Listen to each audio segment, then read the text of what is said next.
warahmatullahi wabarakatuh.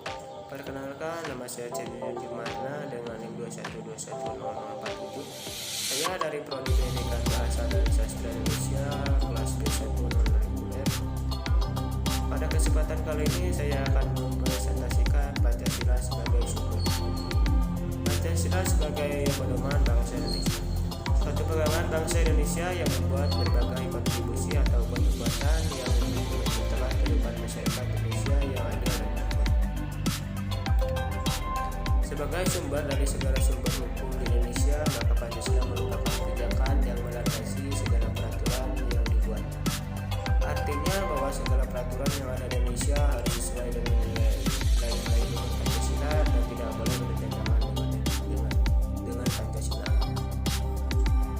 Pancasila berisi 5 butir sila yang masing-masing dari sila tersebut memiliki arti yang dapat menuntun masyarakat dalam kehidupan berbangsa dan bernegara. Bila dijabarkan butir-butir Pancasila tersebut memiliki arti sebagai berikut. Yang pertama adalah sila ketuhanan yang Maha Esa menjamin hak kemerdekaan untuk memeluk agama, melaksanakan ibadah, dan menghormati perbedaan.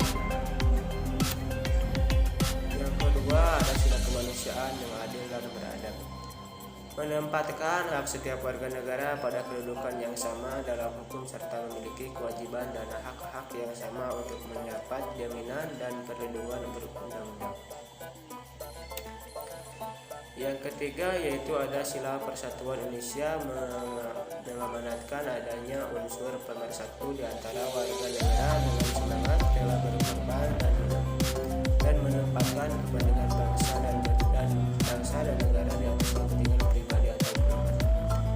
Hal ini sesuai dengan prinsip paham di mana hendaknya sesama manusia bergaul satu sama lainnya dalam semangat persaudaraan.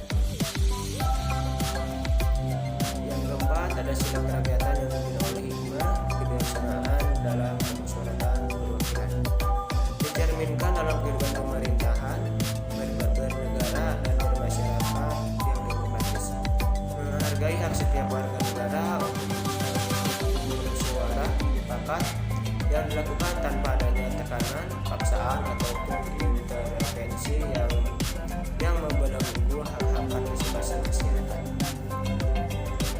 Dan yang terakhir yang kelima yaitu sila keadilan sosial bagi seluruh rakyat Indonesia, mengakui hak-hak publik beragama dan melindungi pemanfaatannya oleh negara serta memberi kesempatan sebesar-besarnya pada masyarakat.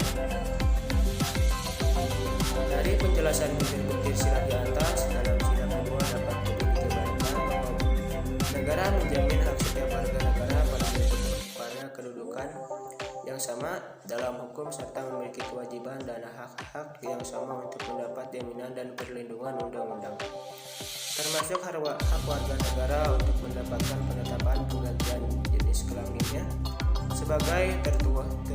sebagaimana tertuang dalam Deklarasi Universal Hak Asasi Manusia.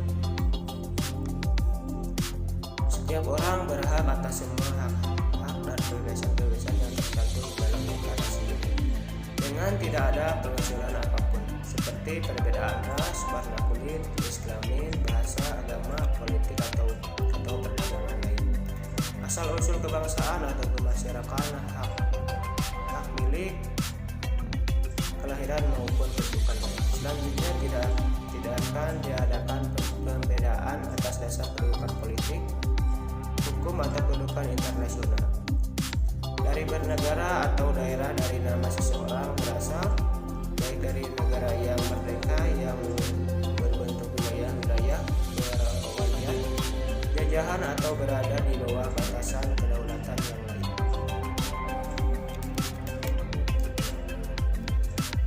Pasal 6 yang berbunyi, setiap warga berhak atas pengakuan di depan hukum sebagai manusia pribadi di mana saja ia berada.